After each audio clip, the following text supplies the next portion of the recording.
Hi, this is Cath from Seeking Health, and today I've got another video in the series that I've started on creating your own nutritional plan. And last time we spoke about the different layers of a nutritional plan, and that the first layer, the foundation of it all, is a diet that's rich in real, whole foods, raw, plant-based foods. So today I've got a recipe for you that will help you to add more of these foods to your daily diet, and it's one of the most delicious recipes that I've got from my recipe booklet, Secrets of Raw and Cooking, and it's a dessert. It's a chocolate raw apple pie, but you can eat this recipe for breakfast, you could eat it for lunch, you could eat it for dinner if you want, you could eat it for a snack anytime. It's so nutritious, and it's so much more nutritious than a cooked apple pie. So let's get started, and the first thing we're going to do is make a crust for our pie, and the ingredients for the crust are 1.5 cups of sunflower seeds and 3/4 of a cup of raisins. And to make it nice and chocolatey, you could use some raw cacao powder, but today I'm using some carob powder, and that's because we're going to eat this tonight for our tea, and I tend to have carob powder normally in the evenings and save cacao powder for earlier on during the day, so that you're not getting all revved up from the cacao, because it's got lots and lots of energy. And we're just going to be blending these foods, so you'll need a food processor, and I'm just going to put the sunflower seeds into my processor, get them all out. And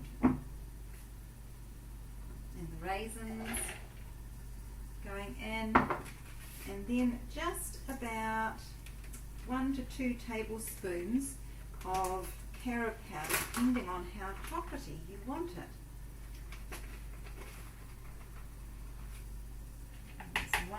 Another day I'll talk to you a wee bit about the benefits of raw cacao as opposed to cocoa powder or cooked chocolate. And in fact, in a few weeks' time, I'm going to be running a workshop just before Easter on raw cacao recipes, so creating some really healthy chocolate recipes. But today I've got my ingredients for my crust in there, so let's turn that on.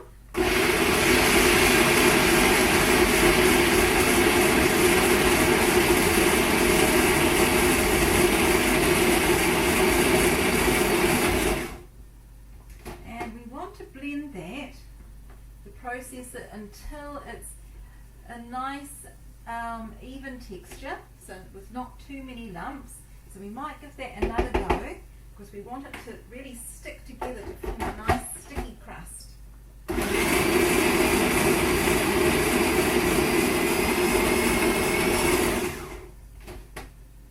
might take a few times of doing that, depending on your blender, scraping down the sides.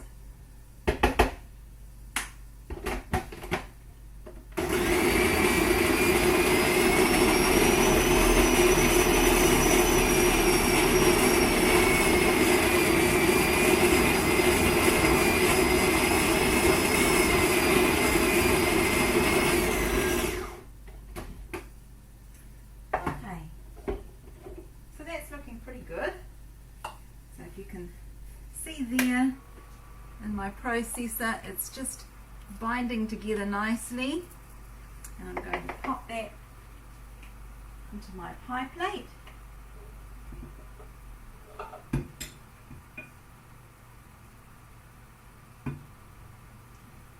Scrape it all out.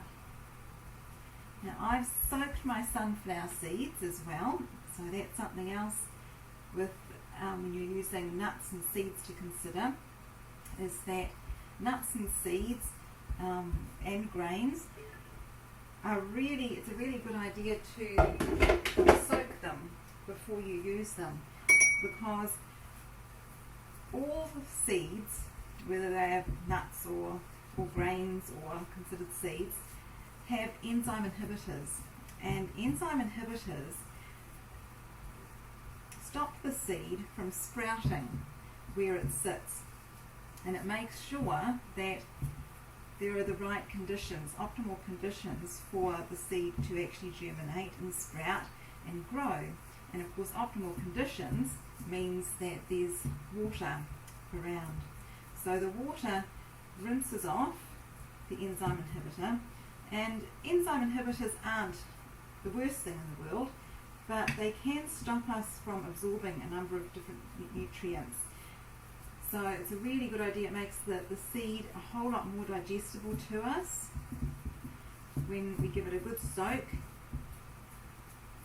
and wash away the enzyme inhibitor. So there's my crust, all nice and squishy.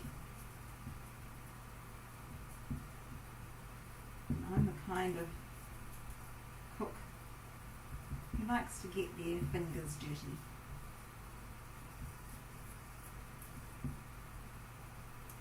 Okay, crust is done. So now let's move on to the filling for our apple pie.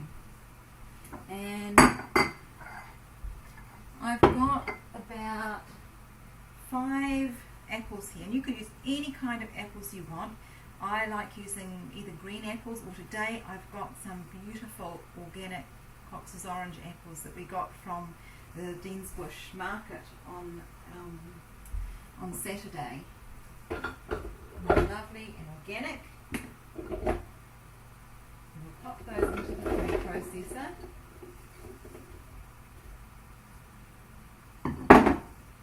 And along with that, I've got some raw honey.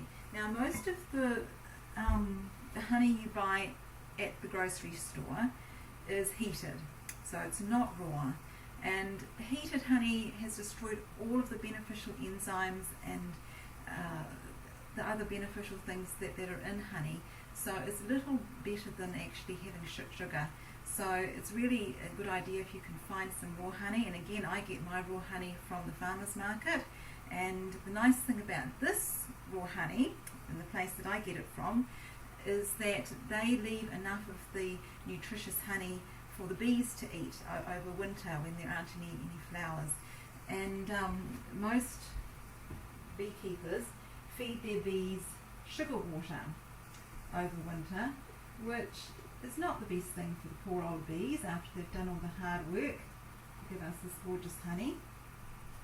A really nice thing also about the honey I get from the farmer's market is that the bees have been kept locally, so they've been kept all over Christchurch, and you can usually ask the people at the market for some honey that has come from the area of town where you live, and that's a really nice thing to do if you have got any kind of seasonal allergies.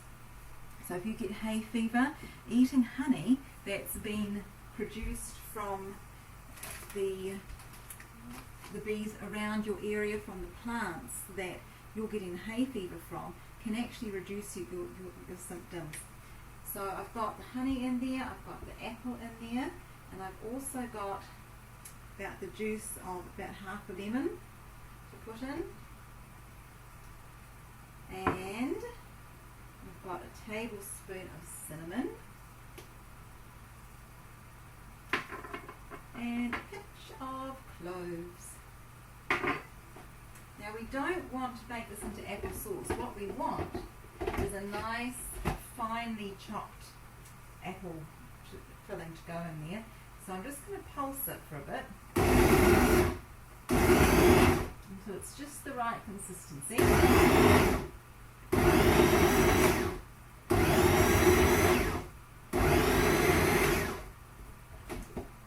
That looks perfect.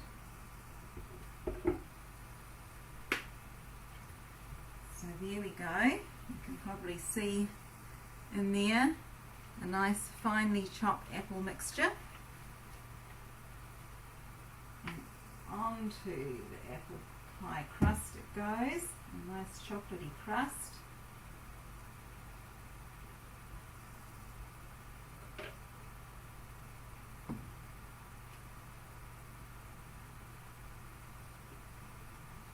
You can drain this mixture if you like, if it's a bit too wet.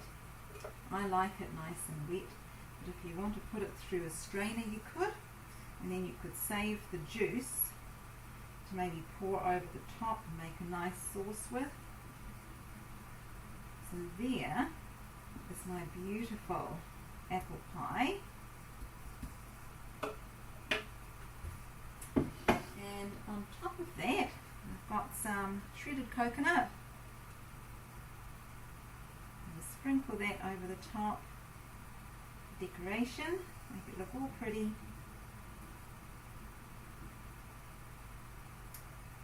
And I've got some fruit to go on the top. Usually I like to use some strawberry, but they're kind of going out of season at the moment, and I really try and eat seasonally, so I've just got some nice kiwi fruit to go on the top. And there we go. There's my raw apple pie. So I don't know if you can see that. It looks pretty gorgeous. And I'm going to cut a bit now before everybody gets home from work and school, so that I can have a wee taste.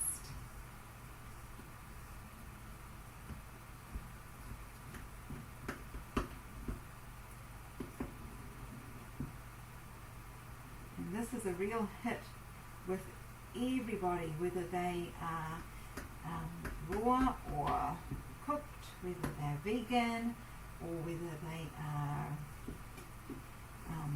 omnivores, carnivores. Everybody loves this.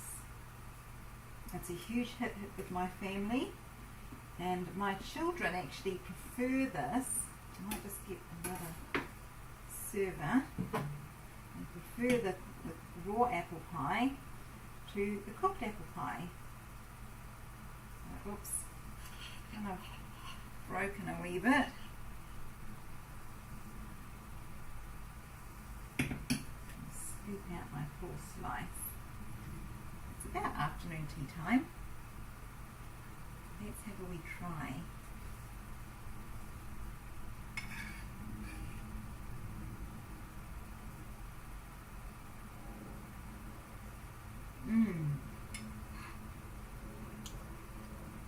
That is so good. It's so sweet and chocolatey and guilt-free. So have a go making that one, and if you'd like more recipes you can buy my cookbook or my uncooking book for $10 on my website. And I've got lots of other fantastic recipes, and I'd love to share some more with you, maybe in the next week or two. Thanks very much. Bye bye.